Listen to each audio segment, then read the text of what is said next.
Hello and welcome. You are at the Foundational Reading Through the Lens of UDL, our webinar. Welcome. They all settled in? Okay. Oops.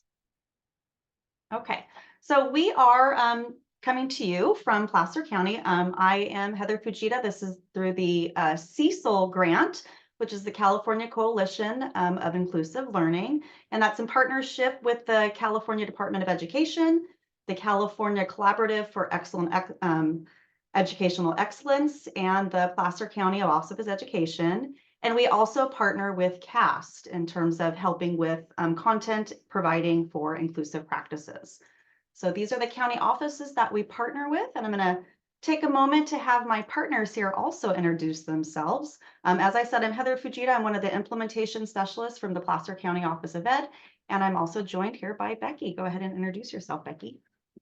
Hi there, my name is Becky Canham. I also work out of the Placer County Office of Ed. I work as a coordinator focusing on ELA and ELD along with Universal Design for Learning. So excited to be here and looking forward to our learning together this afternoon.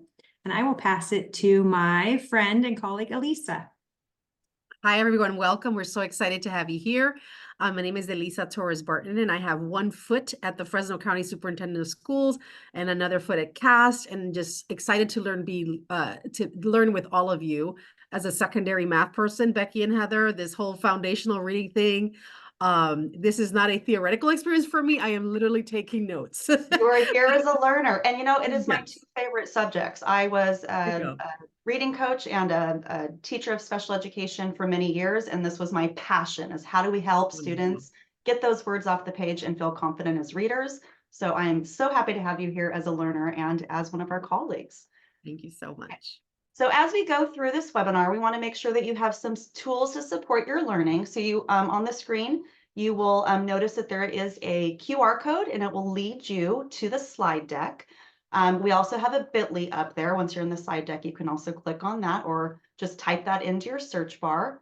We also have a document that we're calling our Share and Borrow document. So I'm going to click over so that you can explore our little shared tool.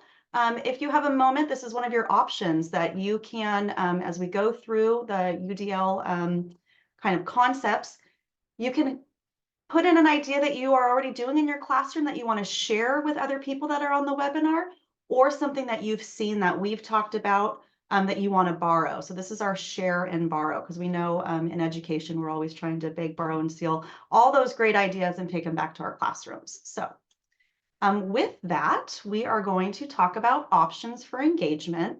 So as we go through today's webinar, you're free to take notes. You're free to use the share and borrow document. We're going to do some pause and reflections. You can put those in the chat if you would like, or think quietly to yourself. And then the Cecil grant, we also have an Instagram account. So we'd love for you to follow us at Cecil_UDL. So that is also an option for engagement. So let's go ahead and get started. We always like to do kind of just a welcoming activity, a check-in. And as we're thinking about literacy, we really wanted to think about how is it that we explore, or you explore, your favorite book? Do you like to sit quietly on your own, maybe enjoy a nice blanket and a cup of tea or coffee and read on your own? Do you like to read with a loved one, maybe a partner or a child? Do you enjoy listening to an audiobook? Maybe not just taking it in with the visual representation, but also that audio representation. Or do you prefer books with a book club? So coming together with other colleagues or friends to really experience that. So if you could place that in the chat, what do you experience? Saying lots of 1s and 3s. 4 depends on the day. I agree. Right? And sometimes it depends on the book for me as well. But I know, when we think about our learners and we think about how do we come to the table to enjoy that process of literature, how are we getting those words off the page? And through this webinar, we're really going to want to talk about and explore how are we making that accessible for all learners so they can be successful to find ways that they enjoy literature. Becky, is there a particular way you enjoy? I am a solid number one. I like to read by myself. Yep. And I like to read a print paper copy of the book, like I see in the picture there as well. I'm not an audiobook or a partner reader. Yes. I am a singleton as well. I'm a number one, but I have found when I have to read nonfiction or books that don't have a strong storyline to grab my attention, I appreciate having the audiobook on, and I set it a little bit faster. And then I also have the book in front of me. So that's my new style, right? And it looks like we've got some Kindles. Yes, Kindle, absolutely. Okay. Well, That ruler feature, right? I can take the ruler and follow with my yes. finger. I've noticed that that's been in support. I'm like, where was this all my life? Right? Right. Yes. Right. Okay. So the goals for today's session, we're going to want to universally design to support foundational skill development in the area of decoding by really looking at options for phonics, vocabulary, comprehension, and self-regulation. We're really going to dip into those phonics and vocabulary and self-regulation, which leads to comprehension, right? And then we're also going to explore providing options for engagement, representation, action, and expression, and give you some really concrete examples that we've seen in classrooms and used for students in order to provide options for that. All right, so we're going to start our learning together today with a very brief refresher of Universal Design for Learning.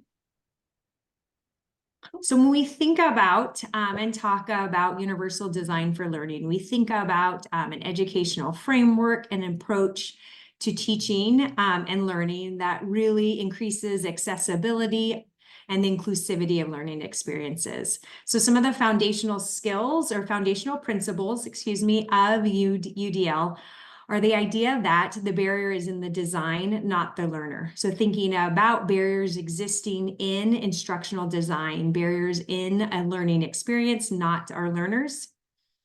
Second, variability is the norm. It is contextual and it can be planned for. And so we're going to do some talking around that tonight, that planning for piece, that designing for variability. And one of the goals of UDL is expert learning, really thinking about how can we support our learners to become expert learners, to be have agency and ownership over their learning and really understand themselves as learners.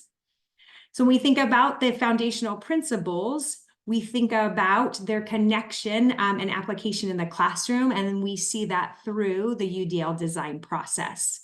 So our UDL design process, we set clear, rigorous goals. We make sure that our learners are understand and know what the goal is.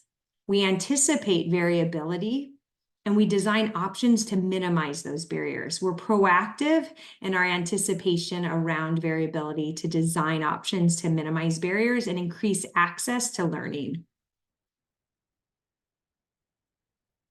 So we know that variability is the norm and that there is some predictability in variability. So the ways we vary or learner variability can be somewhat predicted. The CAST organization did a lot of research behind the ways in which humans learn and identified 9 predictable ways in which we vary in how we learn. And the first is in interest. So again, thinking about if I'm interested in something, I'm going to be more engaged and motivated in what I learned. Effort and resilience is another way in which we vary in how we learn. Our emotional well-being varies and impacts our learning. Perceived content, the way we take in information will vary from one another. Our language,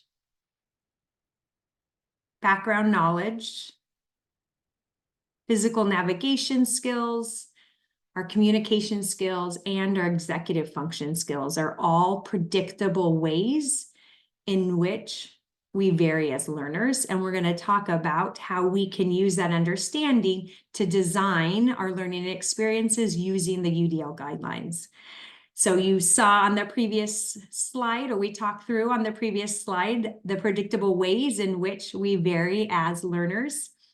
And CAST use that information, that research, when they designed the UDL guidelines. So you'll see those 9 predictable ways in which we vary in our learning as the 9 UDL guidelines.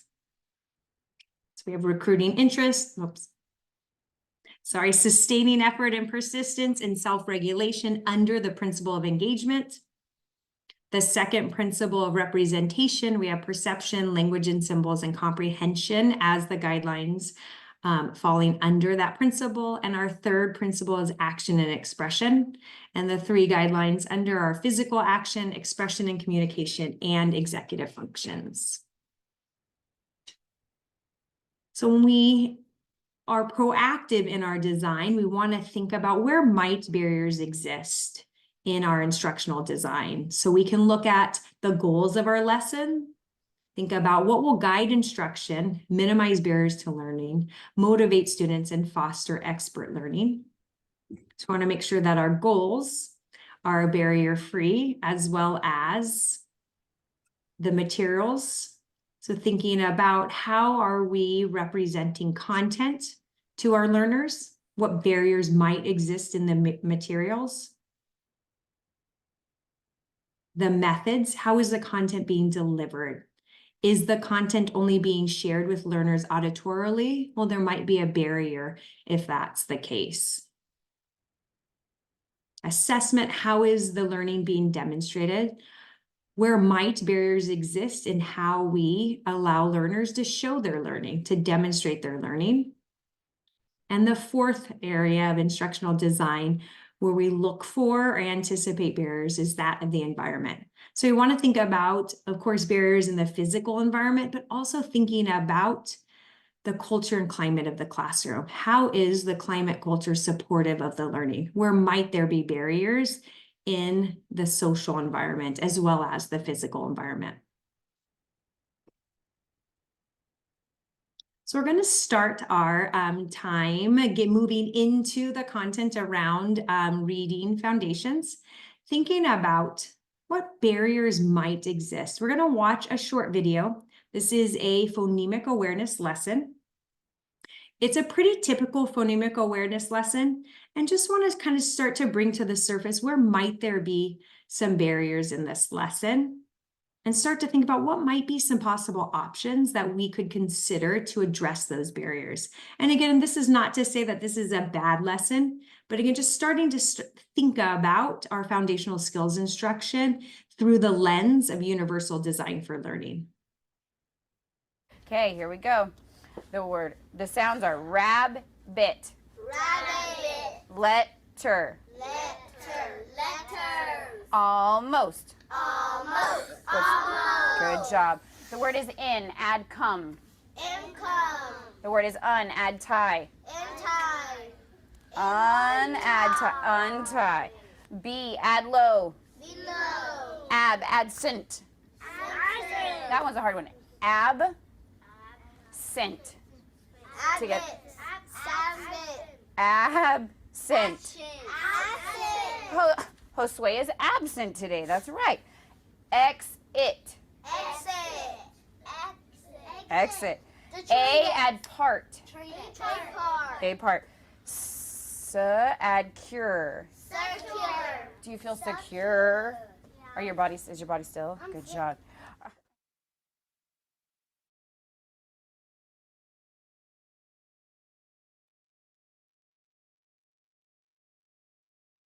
Take a minute, if you'd like to drop in the chat, were there any barriers that you saw in that lesson? Or what might be some possible options to minimize those barriers? Again, thinking about barriers in the instructional design, not the learners. Becky, what would we say for the learner and me was the goal of that activity?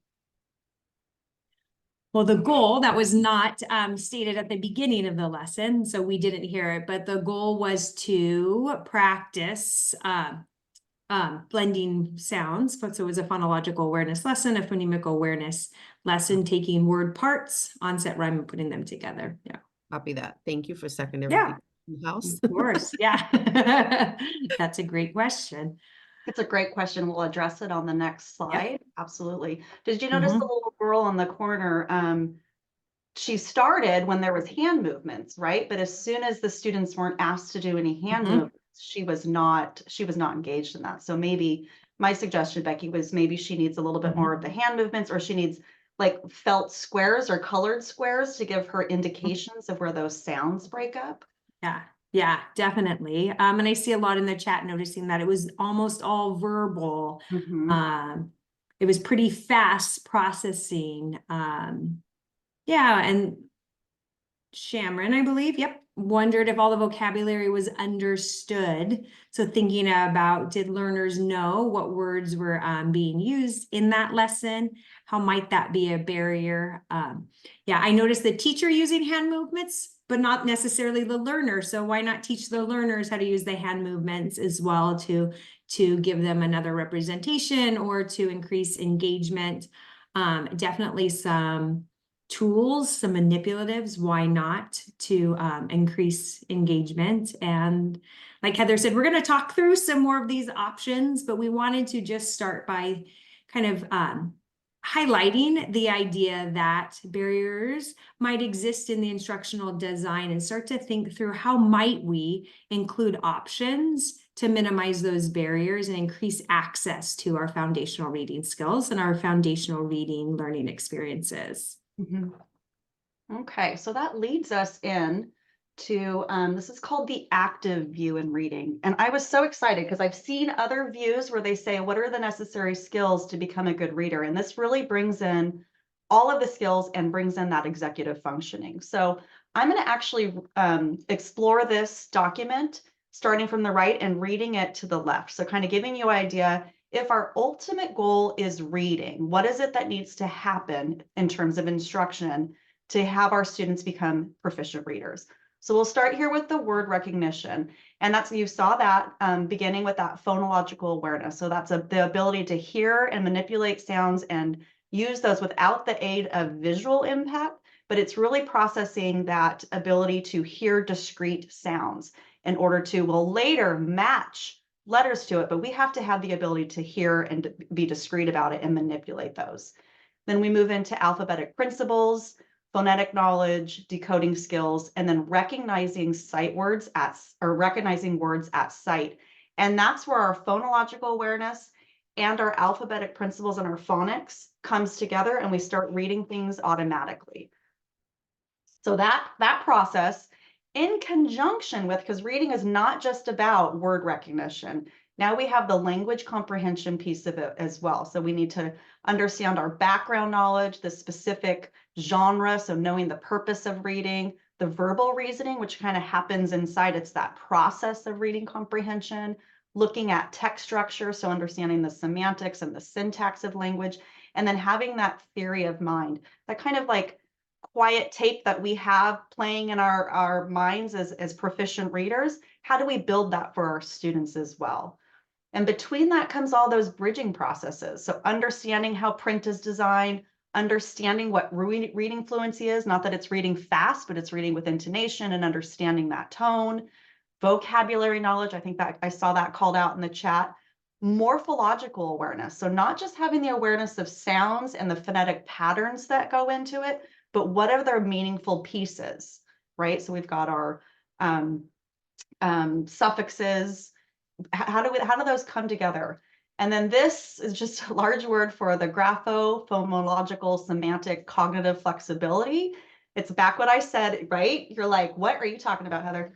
So it is that idea that we have the sounds in our brain. We can manipulate, we understand them, and we have the knowledge of how those letter patterns come together. So we can be flexible. We can not just decode it, but we can also spell it.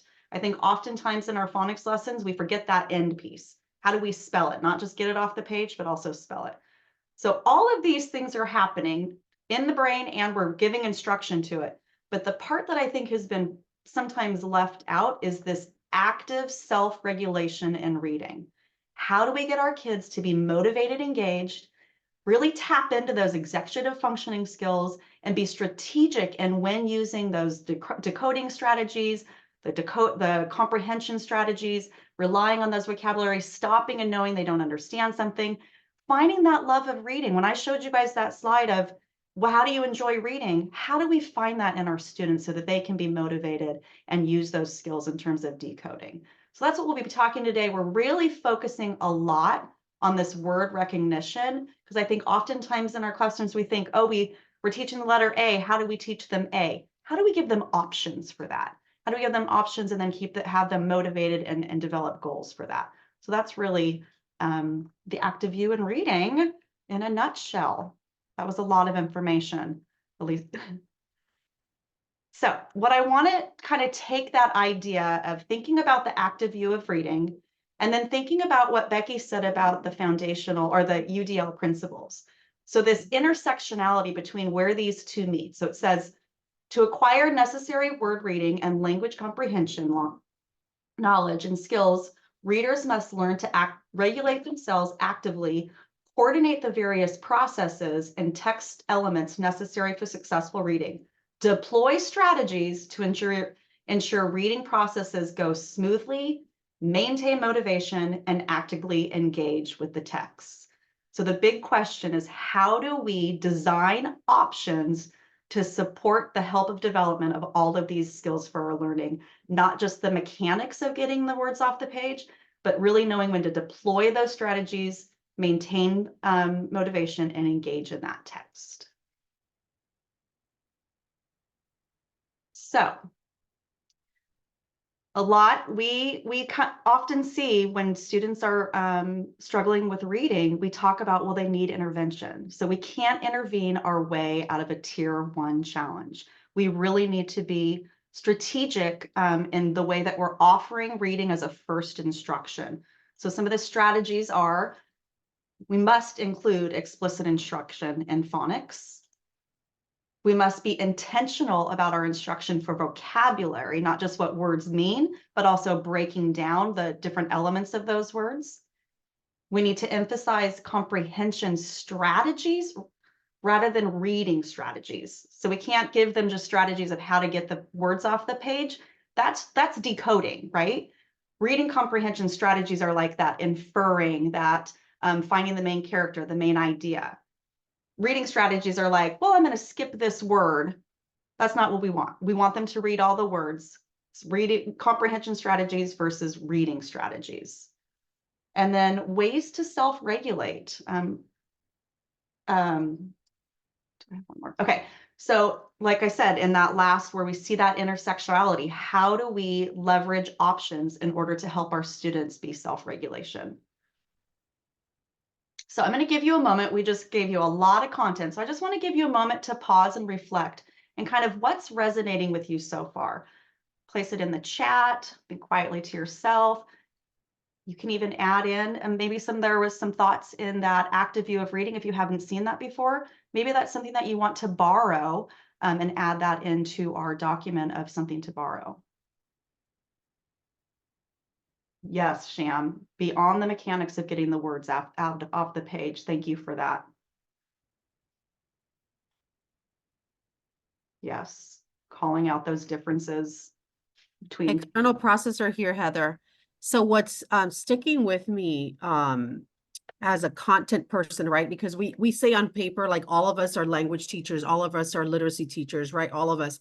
But what that differentiation you just surfaced around the comprehension versus reading, as a math person, I would give them language around the math content itself, but I don't know that it was making the connection to comprehension, right? Even just around language, forget the math part, just even comprehension of what they were reading.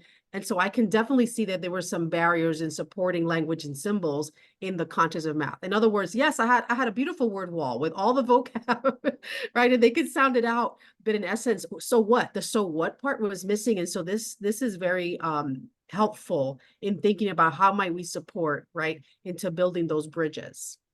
Absolutely. Absolutely. And like it goes for all content area. It's not just even like you're saying for math. It's not just give me the process, what strategy to use to solve that, but it's using those whole elements of that comprehension strategies.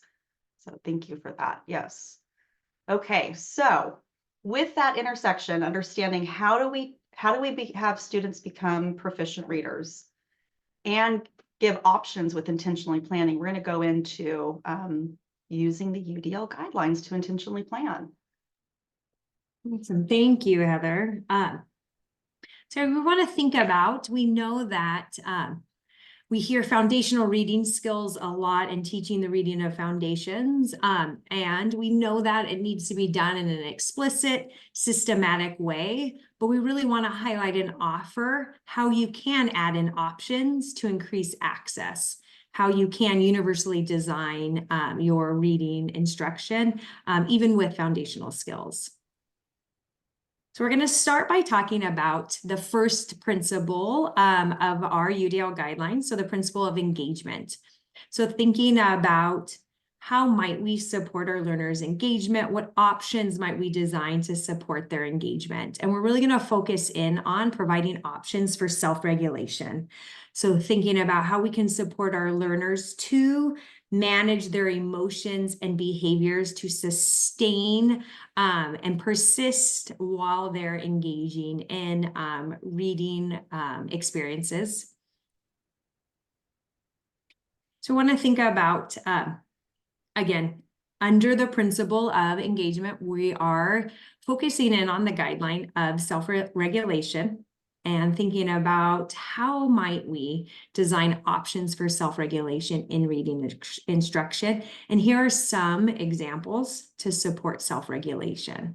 So thinking about goal setting, being really clear and intentional and communicative about our goals so that our learners have the opportunity to set their own goals and act on their own goals.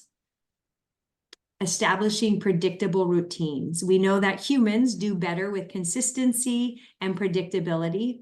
So why not have very predictable routines when you're working on specific foundational reading skills or specific activities in reading?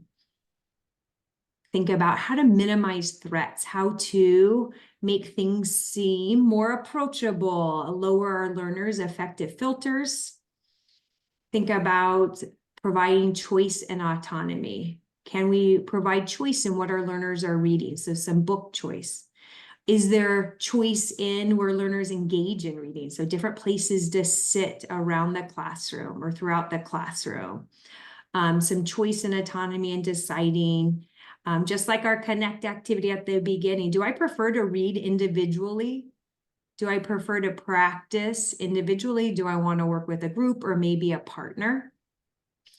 Thinking about offering choice of reward or recognition. So supporting that motivation and engagement, but providing choice in how learners are recognized for their effort.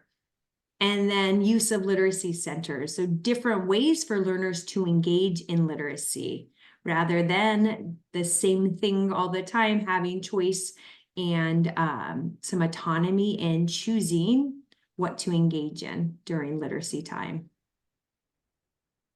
So here are just some examples, some more examples of engagement. So in the first picture, there are two learners engaging in an audio book center, so choice during independent practice. So giving learners an opportunity again in how they're going to engage in reading. How might they be practicing their fluency or working on their comprehension? And then the second is a bulletin board of recognition. So again, offering choice in recognition. How are learners going to be recognized for their effort?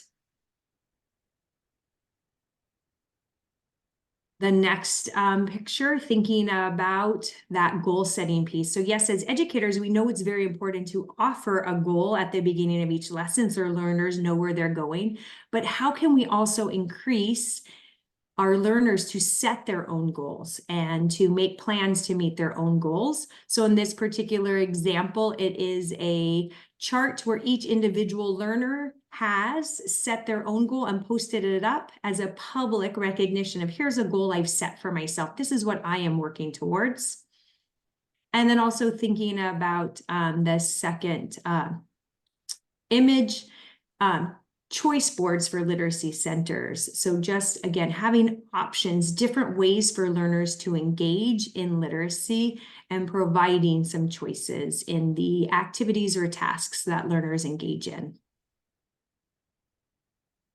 And some more images, thinking about different places in the classroom for learners to read. So reading nooks, you see a very beautiful, it does not need to be, it does not necessarily have to be a beautiful reading nook, but just the idea that there's different spaces in the room that learners can choose and opt to read in. They don't have to always be sitting at their desk in their chair to engage in some reading practice.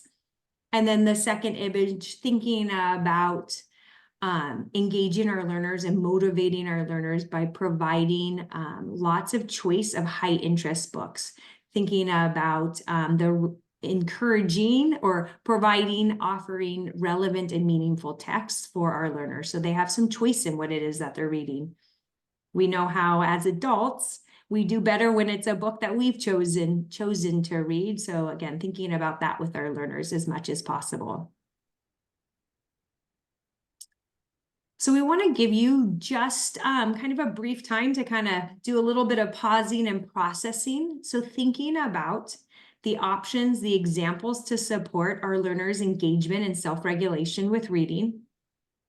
What might be something you can share that you already do to support engagement and foundational skills development? Or what might be something you'd like to borrow? So borrow something that you are interested in trying out. And we have our document that has share or borrow with our principle of engagement on it. If you would like to publicly share your ideas of things that you're already doing or highlight what you might want to borrow, feel free to do that on the document. If you want to just take a moment to silently process, take notes in your journal, or we also have the chat if you'd like to plop anything in there for the group. So we'll take about between 1 and 2 minutes. We'll check and kind of watch the cursor and see the level of engagement on the document.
Okay.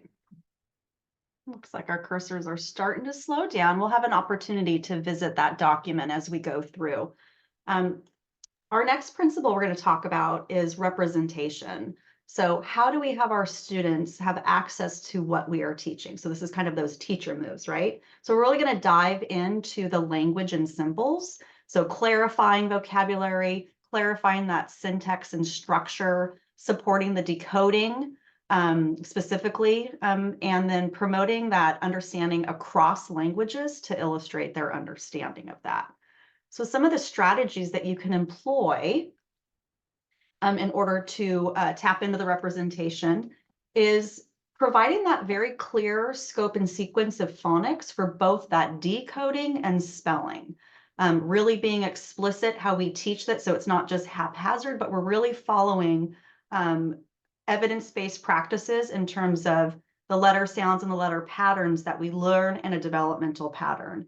And then teaching it not like I said, not just to get the words off the page, but also for spelling, for producing it. Because that's really, when our students are able to spell words, that's the product of them having that deeper understanding of being able to decode it. So being really explicit with decoding and encoding. And decoding just means reading, encoding means spelling. Then we want to offer a lot of multisensory approaches to phonics as well. We just don't have to show one card and say, this is the letter A, say ah. We're going to show you some strategies in order to be multisensory about that. One of those strategies is called an Elkonin box, and I'll show a video to just demonstrate that. And then as our students progress and have the basic phonics, we go into morphology, and I'll show you a little mini matrix maker as well. And then in order to continue to just give offering choices for representation, we want to give alternative ways to access language and vocabulary. So how do we bring that to life and meaningful for our students in terms of building vocabulary and building that background knowledge around vocabulary?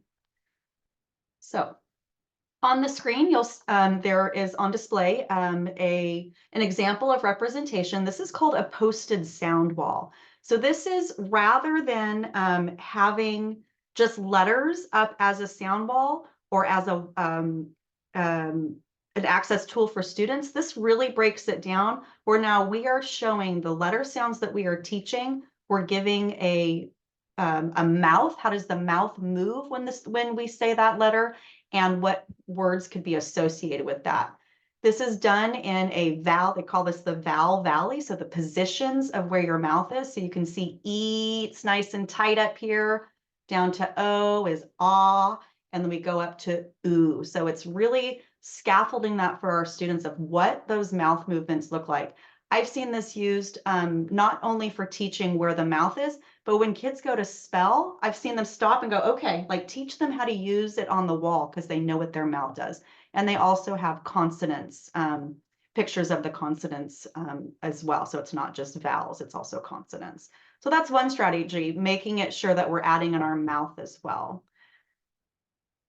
And then we have the multisensory approach to phonics. What I want you to notice when you're watching this is called tap it, map it, graph it. So we're going to start with finger tapping, and then she's going to have lots of opportunities to use multisensory to engage with this word. So not only how many different senses or ways to engage, but how many different opportunities she has to practice this word. With the word sound. Can you tap out the sounds? Ow.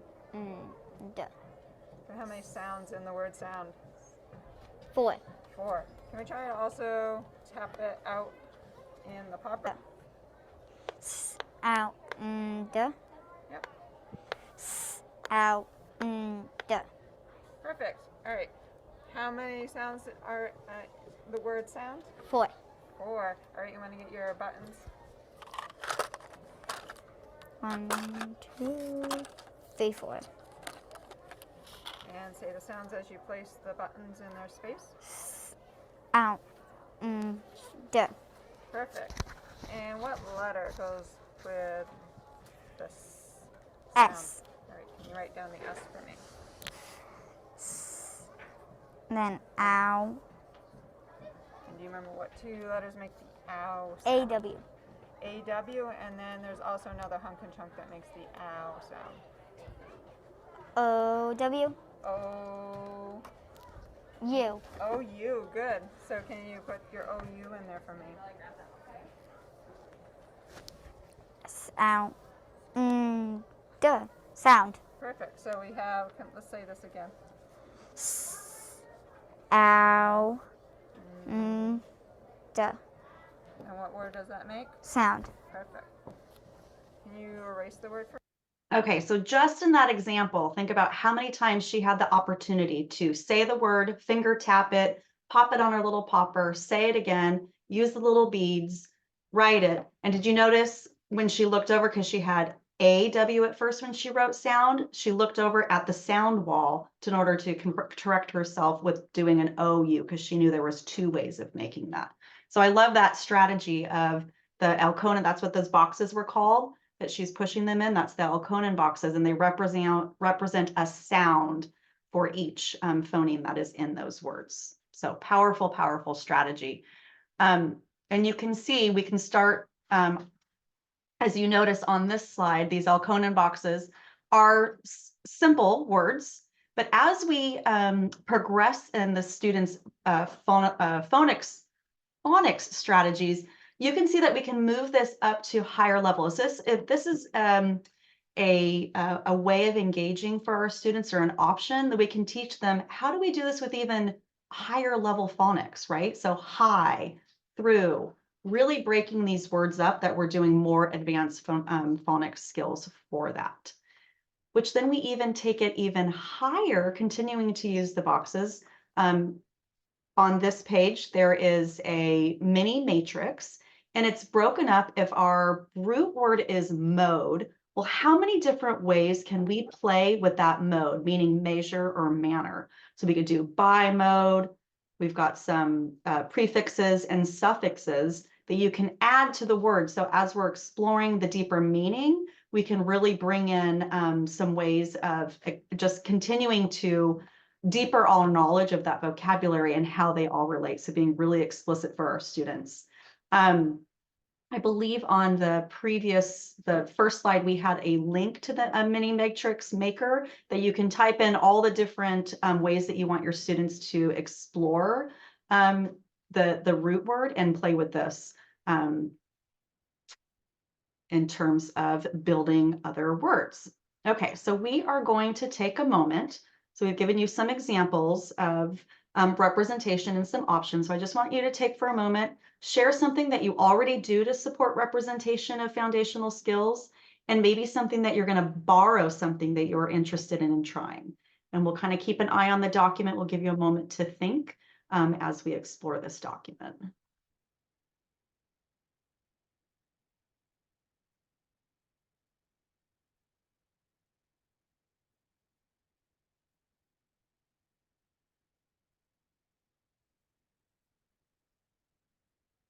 Thank you, Kelly, for your question. So it looks like you're saying that the example was awesome for the small group, but does it get confusing for students to have so many constructive processes when you have a large or less ability to, if they're struggling with that attention? So that really is where you're going to be intentional and understand what your students' needs are. And we also go back to being predictable. So all of those skills that student was engaged in, that's something that they have done, and it would be the same routine every time. When I was going through learning how to be an explicit phonics teacher, my coach told me teachers do too much talking. So if we lower what we're saying, and it's very predictable, so it's the quick prompts, okay, tap, okay, write, okay, this, so it's predictable for those students.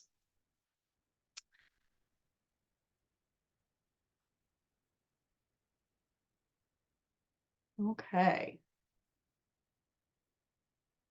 All right, Becky, takes it to yours.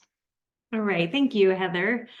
So moving into our third principle of UDL, that of action and expression, we're really going to focus in on the third guideline under action and expression, and that is executive functions. So really thinking about how can we support our learners to set their own goals, make plans to achieve those goals, monitor their progress throughout, and do some self-reflection and self-assessment. So again, we're going to start by talking through some examples, some things to consider. So we have some examples of designing options for executive function using the UDL guidelines in the classroom environment. So we want to think about being really explicit and systematic when we're teaching our learners how to use and access strategies for word recognition and meaning making. If we want to support our learners to be able to independently use these strategies, we've got to be very explicit in teaching them how. What is the strategy? Why do we use it? What's the purpose behind it? How does it help us? And then also, how do we do it? So again, very explicit in our use of strategies, because We want our learners to be able to generalize and transfer those understandings into other situations. Want to think about how we can support our learners to monitor their own progress and metacognition. So we want to model that.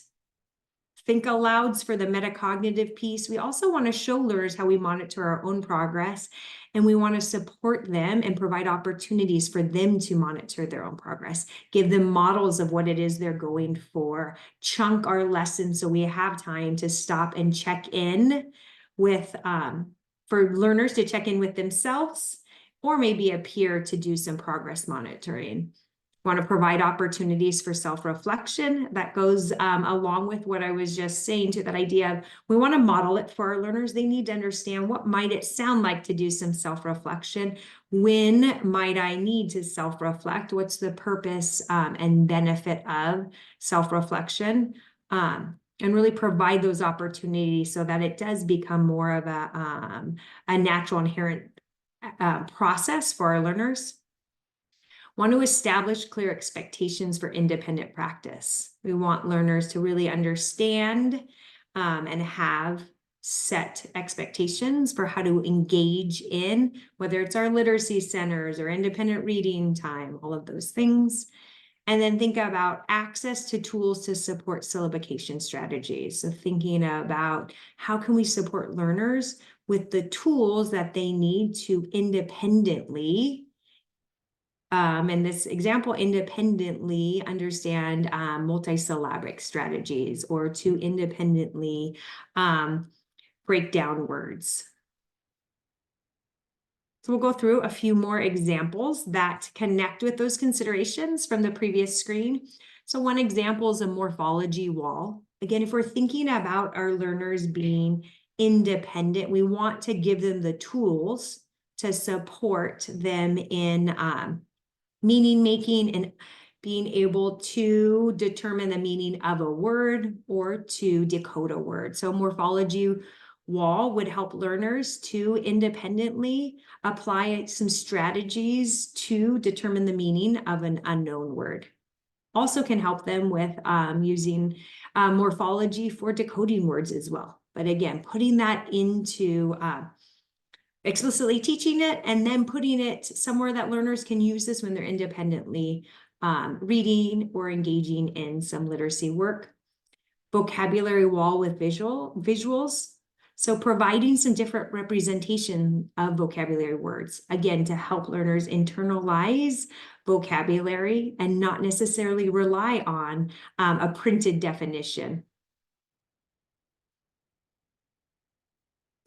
Another support for learners, that of syllabication rules. So supporting our learners, again, to read multisyllabic words, to understand how words are, the composition of the words, and how they are made up, and teaching them these generalizable rules around syllabication so that they can learn, apply, and then internalize these rules to become more fluent readers, to support their fluent reading of and proficient reading of multisyllabic words. And then thinking about, which came up when we were talking about the principle of engagement as well, but that idea of being very predictable and having clear expectations and routines for our learners. So clear expectations for a fluency routine. So supporting learners to really understand what is it that fluent readers do, but also supporting how they can do that practice independently.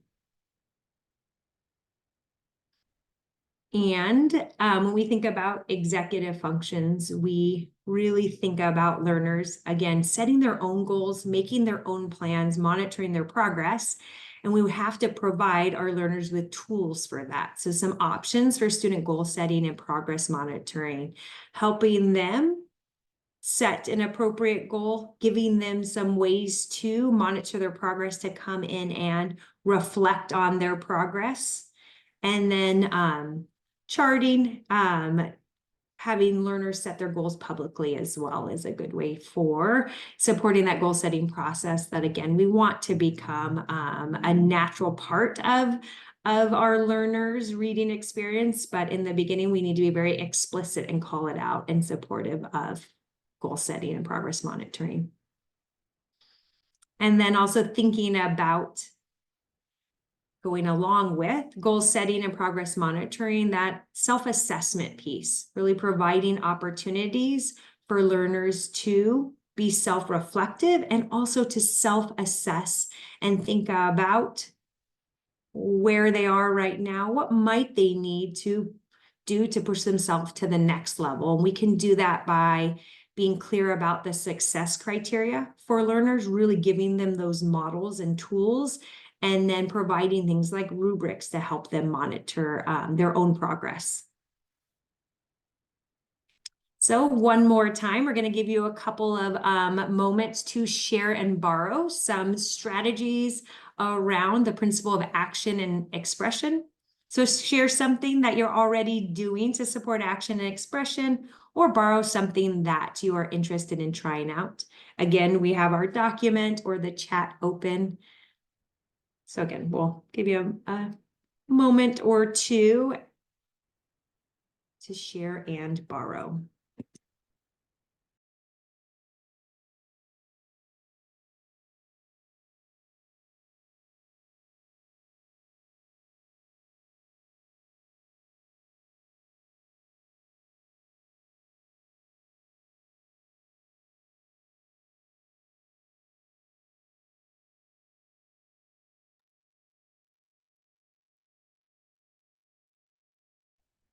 Okay. Sorry, I've got a frog in my throat there. We, in planning this, we wanted to be able to bring to you some helpful top tips, because we're not going to walk around with a PowerPoint or anything. So we want to make sure that you have something helpful. So either with a colleague that you're working with, or sometimes when you're talking to parents of how can we really provide foundational reading through that UDL. So we've taken this content and given a one sheet top tip.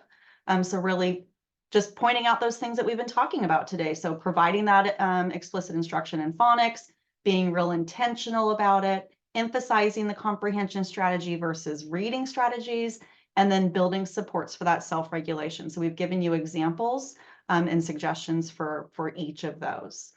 All right, we kind of came to the end, Becky. We did it. Any thoughts? At least I know this reading isn't your wheelhouse. So any thoughts on kind of the content drop? We're like, bam. Yeah, it's not, finishing the doctorate this last summer. I wish I would have had some of this, like, oh, this is why I need to sticky notes, highlighter, rewrite, have it read to me in all of the pieces, right? So this is crucial. And I also think that the +1 here, right, which at CAS we say is like, what we're going to add to this is that we know this is layered. And often as secondary folks, we think, oh, this is already done. They're going to come to us as at whatever pretend bar we've created, but we know that is not the case.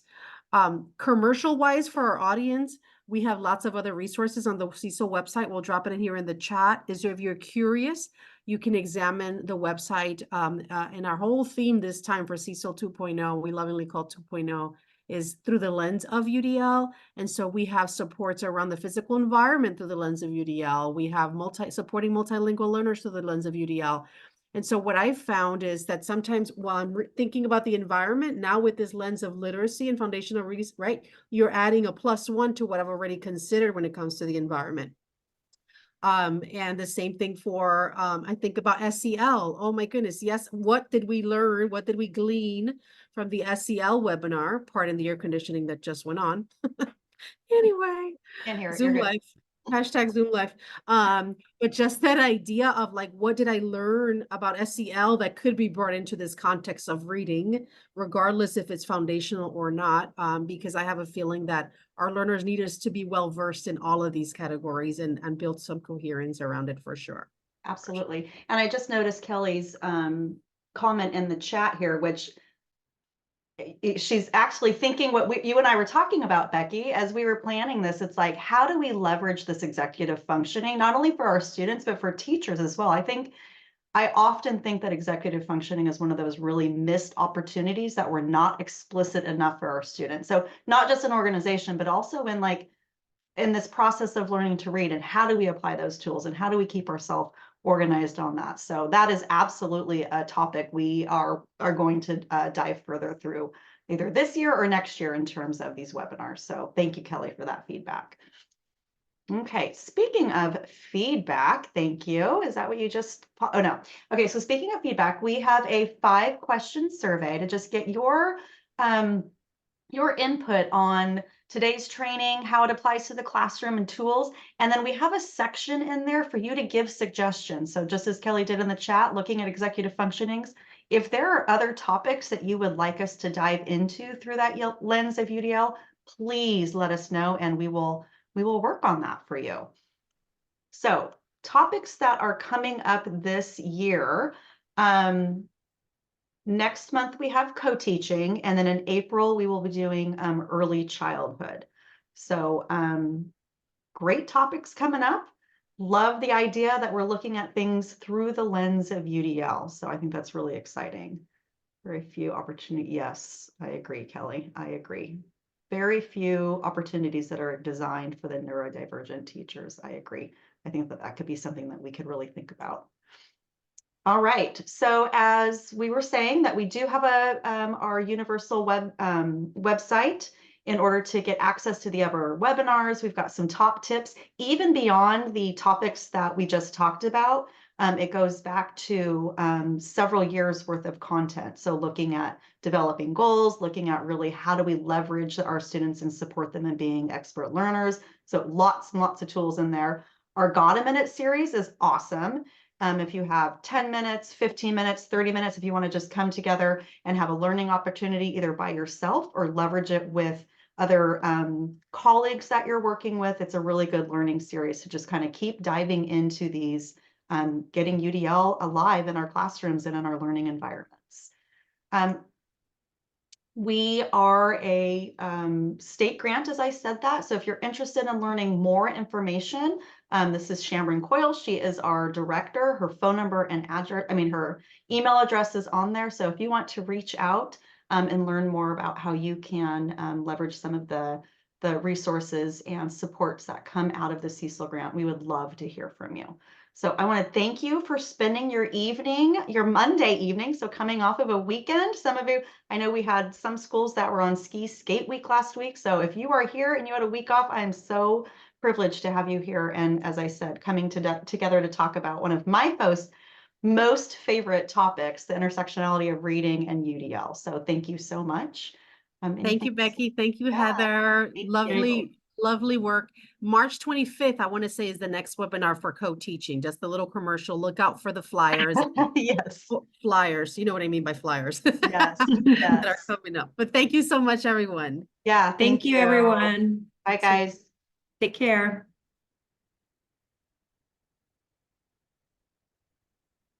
No, thank you, Blanca.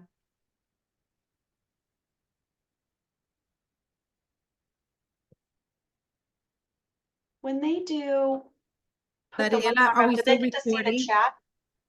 Hold on. There should be a report, but I know we're still recording. broadcasting and we're still recording. So Blanca says in the chat that this is great. Okay, good. Yeah, that's what I was wondering if people would see that. Yeah. All right, take care, ladies. I'll talk to you soon. Bye. Bye.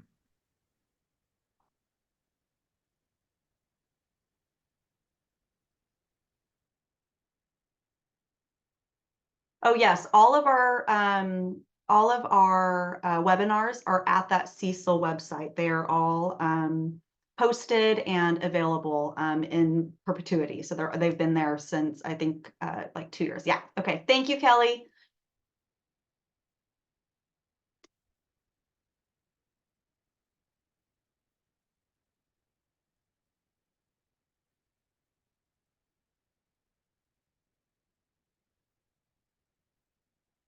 Okay, I'm going to stop sharing.